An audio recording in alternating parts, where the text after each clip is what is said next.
Onde há uma pastora, há um homem frouxo. Não, este não é um assunto polêmico. Há assuntos difíceis na Escritura, como escatologia, predestinação, mas não é o caso. Há uma ordem clara e direta na Escritura proibindo a ordenação de mulheres. E não permito que a mulher ensine nem exerça a autoridade de homem, escreveu o apóstolo Paulo. Ao citarmos este texto, o povo já vem logo com um argumento cultural. Isto aí foi um mandamento cultural, servia apenas para aquela época. A resposta a isso é, primeiro, o próprio texto dá o motivo da proibição, porque primeiro foi formado Adão, depois Eva, remetendo assim ao Éden e não à cultura grega ou judaica. Em segundo, se fosse cultural, então você estaria afirmando que Paulo, por um momento, fez algo errado só para se curvar à cultura. Isso seria um absurdo. Terceiro, com base em que você diz não vale mais, é cultural? Quem é você para dizer isso?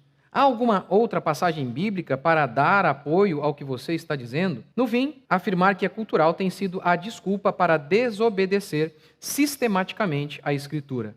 Inclusive, muitos gays cristãos, como se isso existisse, usam do mesmo artifício para aprovar o que a Bíblia condena explicitamente. Paulo falou que o homossexualismo era errado por conta da cultura da época, dizem eles. E o problema se torna ainda maior quando você consulta a Escritura e a história, o que te leva a concluir: não há menção de nenhuma pastora em toda a Bíblia e não há menção de nenhuma pastora na história da igreja antes do feminismo. Quando Paulo fala sobre as qualificações para o ministério, ele diz que o bispo seja marido de uma só mulher. Só um homem pode preencher esse requisito. Jesus escolheu 12 apóstolos e não 12 apóstolas, apostilas, cadernetas. Paulo elegeu presbíteros e nenhuma presbítera.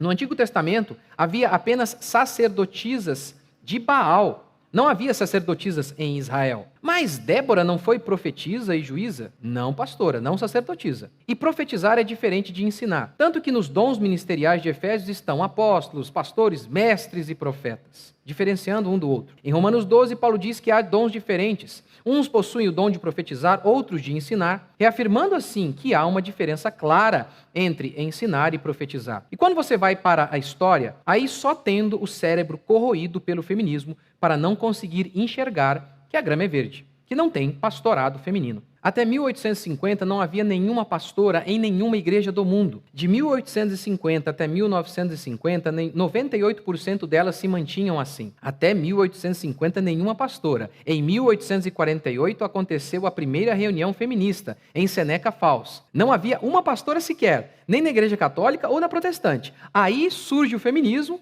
e de maneira mais oficial, e, pasmem, somente 2 anos depois começam a surgir pastoras. Coincidência, né? Claro que é coincidência. Não. O pastorado feminino tem origem no feminismo. Os movimentos feministas tiveram suas diferenças. Feministas discordaram sobre trabalhar fora. Alessandra Kollontai dizia que colocar a mulher no mercado de trabalho era quase uma condição de escrava. Outras, como Betty Friedan, entretanto, diziam o oposto. As feministas anarquistas acreditavam que lutar pelo direito ao voto feminino era um desserviço. Mas todas elas tinham uma coisa em comum: a crença de que não há diferenças essenciais entre homens e mulheres. Mary Wollstonecraft, que fez parte do que é chamado de protofeminismo, já havia lançado a semente do igualitarismo. Segundo ela, as diferenças entre homens e mulheres era apenas uma questão cultural. As mulheres não recebiam estudo e os mesmos estímulos que os homens. Por isso existiam diferenças. Coloquem ambos nas mesmas circunstâncias e as diferenças desaparecerão. E aqui se lança o fundamento sobre o qual todos os dogmas feministas se assentarão. Não há diferenças essenciais entre homens e mulheres. Porque ambos podem votar, apesar de apenas os homens terem lutado e dado a vida na guerra para obter esse direito. Porque somos iguais, dizem as feministas. Porque a mulher não pode trabalhar fora e só o homem pode se dar ao luxo de morrer em minas de carvão, carregar pedras, trabalhar em fábricas em condições insalubres. Porque somos iguais, dizem as feministas. Porque não podemos reproduzir os mesmos vícios que os homens e dormir com o meio mundo como vadias. Somos iguais, afinal de contas. E aqui entra o pastorado. Porque não podemos ser pastoras. Somos iguais. A historiadora e deputada Ana Carolina Campagnolo afirma em seu livro Feminismo, Subversão e Perversão: as primeiras insinuações e apologias ao sacerdócio feminino dentro das igrejas começaram justamente com essa mulher, Elizabeth Stanton, que era antipática aos dogmas cristãos. Ninguém, mais do que a Bíblia, mostra a igualdade de valor entre homem e mulher. Em Cristo não há grego, não há mulher, diz Paulo.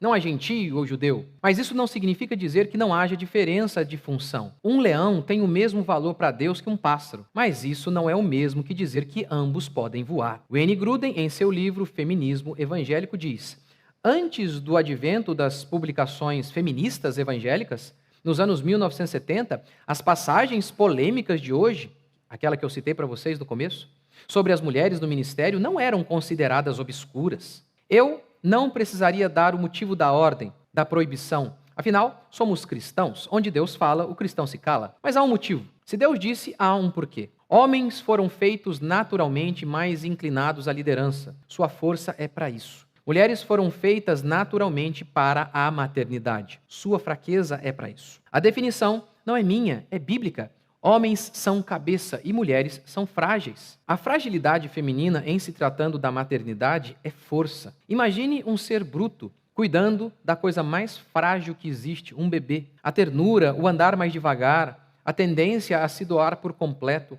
é essencial para o desenvolvimento de seres 100% dependentes. Se os homens parissem e criassem as crianças, a raça humana já teria entrado em extinção. Mas a força bruta do homem é essencial à liderança. Seu espírito combativo é fundamental para a preservação do grupo. O evangelho é confronto. Imagine uma mulher pregando como João Batista, raça de víboras, malignos. Ou como Jesus, virando mesas e condenando fariseus, chamando-os de caixões fedidos, cheios de vermes. Nem combina com uma mulher uma coisa dessa. Na liderança também é necessário cortar um braço muitas vezes para salvar o corpo. Homens precisam expulsar certas pessoas da igreja para que um pouco de fermento não levede toda a massa. Mas mulheres, digam-me a verdade, vocês são essencialmente combativas? Não. E por isso a igreja atual é tão permissiva, tão indolente com o pecado, pois ela tem sido liderada por mulheres ou por homens femininos. A masculinidade é um crime hoje. Isso explica por que a maioria dos protestantes não protestaram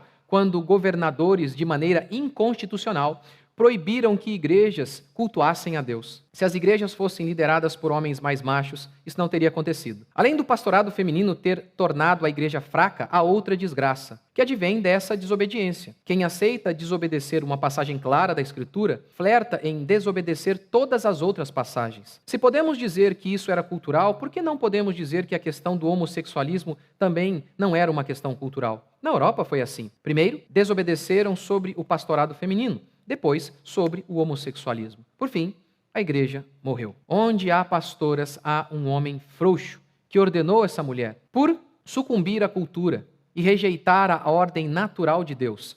Quero, entretanto, que saibais ser Cristo o cabeça de todo homem, e o homem o cabeça da mulher, e Deus o cabeça de Cristo. Onde há uma pastora, há uma ordem criacional que foi invertida assim, na versão atualizada para agradar o feminismo. Quero, portanto, que saibais que o feminismo fez a cabeça de toda mulher, que agora é a cabeça de todo homem.